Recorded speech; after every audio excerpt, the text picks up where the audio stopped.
Why hello everyone, I'm your lovely host Innocent and welcome to today's video. It's a talkie talk, so strap on in. Now, the reason I'm doing a talkie talk isn't because my mental health is like plummeting to the bottom of the endless pit that is insanity. No, I'm actually just sick. I think I caught the flu and I just have no energy. So I figured today would just be a simple sit-down talk, just whatever's on my mind. This is not scripted, very obviously. So there's going to be a lot of ums, and I'm going to have a lot of mistakes. I'm going to have to cut out a lot of mistakes and a lot of dead air. So let's strap on in and just let's talk about life. So recently I got to audition for HuniePop 2, and newsflash, I didn't get the part, but it was such a wonderful experience and everybody involved was so nice, and I'm just honored to have been able to audition, and I don't know, it just warms my heart. And I was trying to keep it under wraps. I was only really telling close friends and people who I talk with constantly on a just me and them basis. But now that it's over and I obviously didn't get the part, I figured I should tell you. I can't tell you anything else other than that because I had to sign an NDA, but it was such a nice experience, and I don't know. One of my goals for this year is to finally land a professional, or at the very least, a paying voice acting job. And I was really hoping for that one, but I understand why I didn't get it. I was, quote unquote, up against 100 people. So it was definitely a hard decision for the dev, and I don't blame them for not picking me. A lot of people are better than me. I even saw some familiar faces in there, and I was just like, oh my god, they're so much better than me. Why am I up next to them? No. But again, that's just me. And sure, I would have killed for a part in that, but I'm not mad that I didn't get it. Being a voice actor or an actor in general, you need to deal with, rejection, which is why I'm making this week's voice acting, which is why I'm making this week's Eva all about rejection, because it's fresh in my mind, so I think I can talk about it well enough. Also, I'm kind of coming to a standstill in which I don't know what to talk about anymore with Eva. Speaking of Eva, please, if you guys have any questions about Eva or any voice acting advice in general, please do let me know. I would love to make topics on it. Eva isn't meant for, this is solely a tutorial on how to do it. It's me giving advice. It's my experience with whatever it is, and I'm telling you how I went through it, or the knowledge that I know about it. It's not a step-by-step tutorial series on how to voice act well, or how to voice act at all. It's just, here's a voice actor talking about their experiences.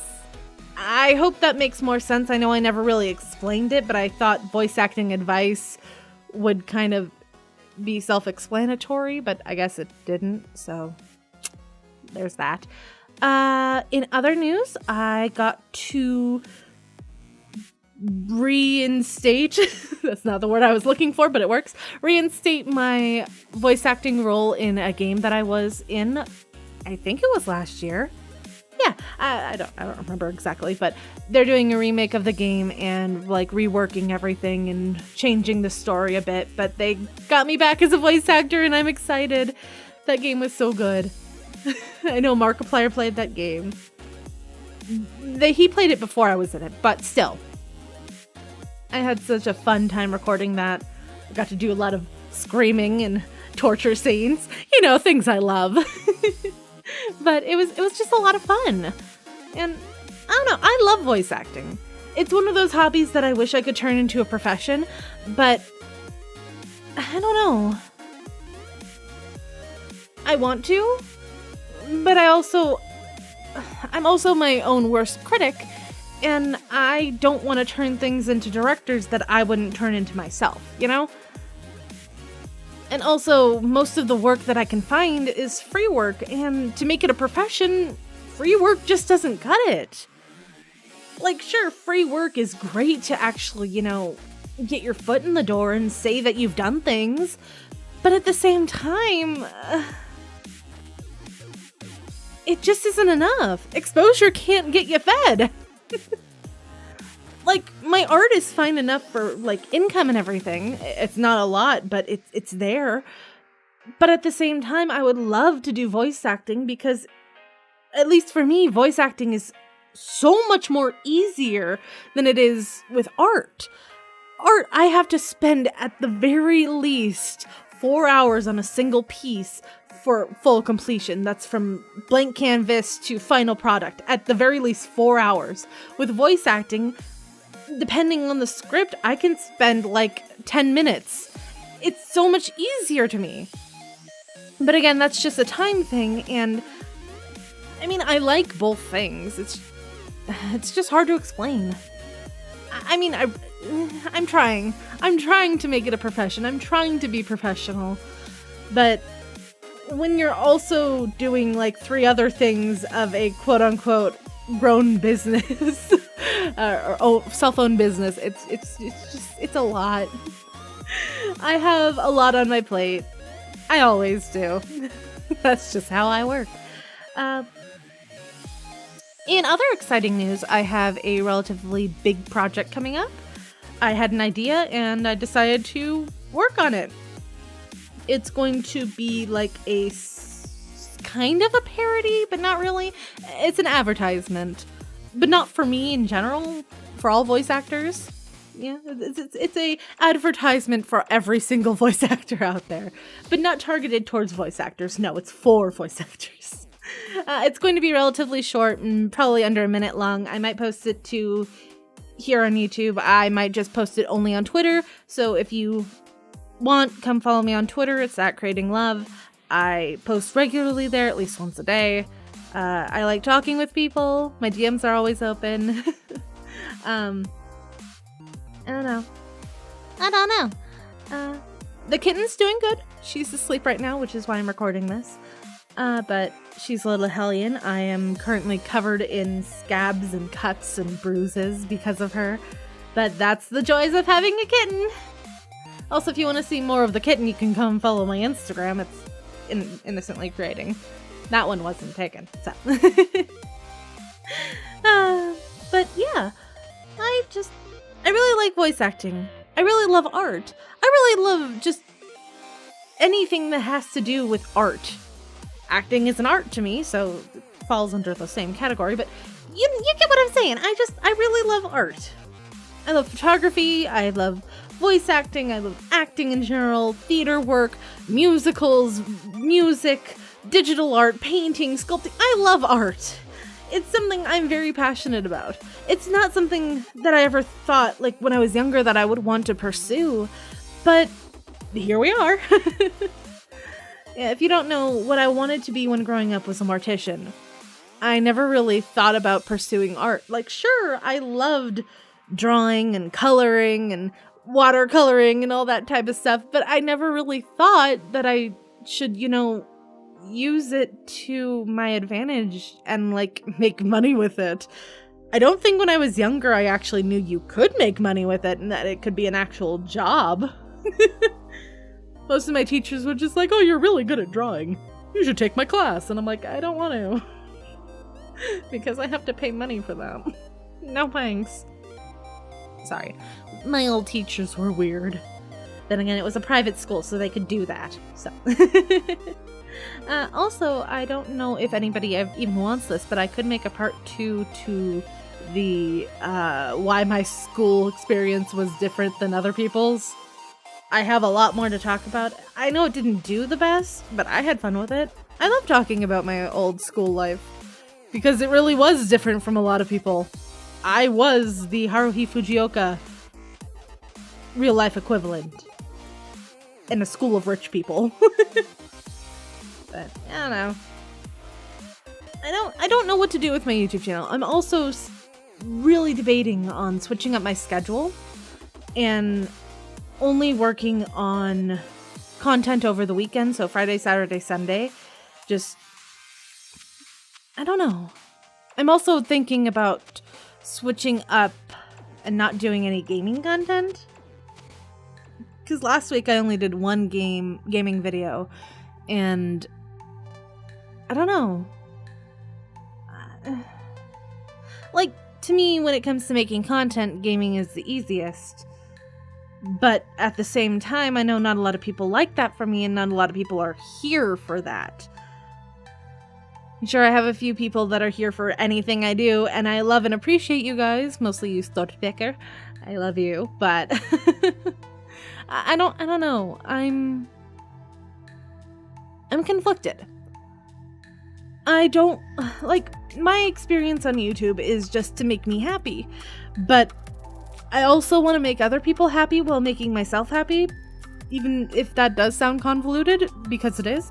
But I want to make other people happy. I want people to come to my channel and consume my content and come away from the experience feeling different than when they came into it.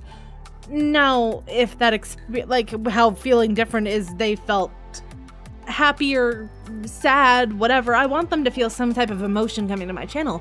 I would prefer them to be happy, but I can't control emotion, especially when I'm trying to like tell a story or like doing the creepypastas or dramatic readings.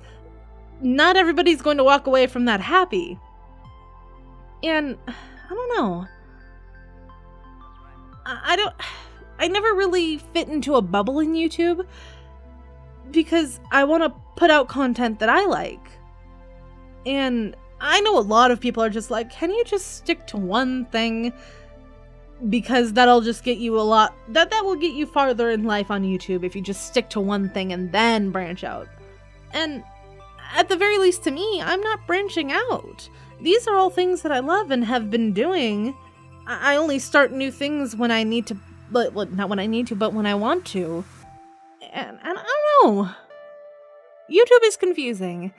I never really thought about being a YouTuber either, and I don't think I am one anyway. I'm first and foremost an artist and a voice actor rather than a YouTuber. Sure, I'm considered a small YouTuber in the eyes of YouTube, but I don't know. I'm just gonna say I don't know a lot in this video, apparently. It's just, my life isn't what I expected it to be. If you would have shown me a snapshot of my life right now to me 3 years ago, I wouldn't have believed it was me. No.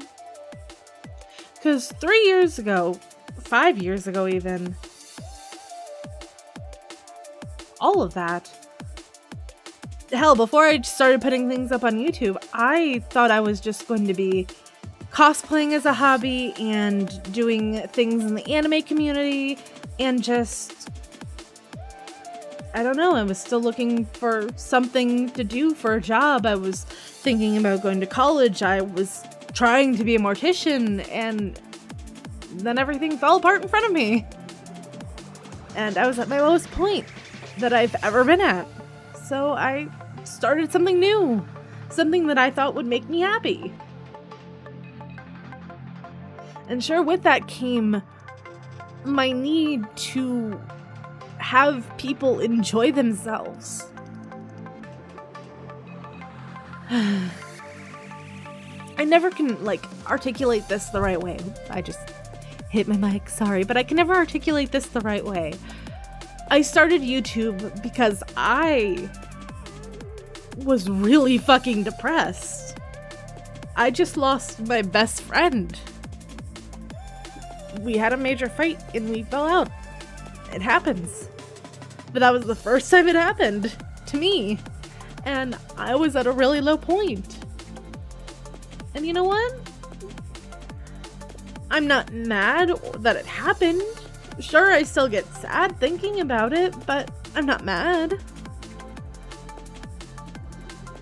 Doing this now, these 2 years later, I don't know. I'm really happy that I did this. And I want people who watch my content to enjoy it. Because I enjoy it. I'm getting sniffly. Sorry. But I want people to enjoy my content because I enjoy it. And I love playing games. I really do. But I also don't want to make a second channel just for games because I hate I hate when YouTubers have more than one channel. Like, sure, people are just subscribing for one type of content, but at the same time, from a marketing and like managing standpoint, having more than one channel, sure, you might have more subscribers in the long run over that, but you also put more pressure on yourself because you're running two basically separate companies. And that's a lot. Even if you're a small creator, having more than one company is a lot. And I'd rather put everything under one company, even if it is convoluted, because it's just easier in my mind. I don't know. My mind is a weird place. Nothing I do is considered easy by anybody else, but it's easy to me. So, I don't know. Like, sure, I could say, hey, screw the haters, fuck the haters, dab on the haters, or any of those kind of things. But also, I don't see people as haters. Sure, I might say it jokingly, but most people who leave hate comments are either confused or just having a really bad day and just want to take it out on somebody. So when they see a small creator trying their best, they say, well, I can't do that, so fuck you. You can't do it either. Even though they are. Just, I don't know what I'm getting at this. I'm sorry. My mind is a very weird place, which is why I shouldn't be doing these talky talk videos often. But I guess that's it. I've basically spent 20 minutes talking and rambling, so I think it's a good time to call it quits.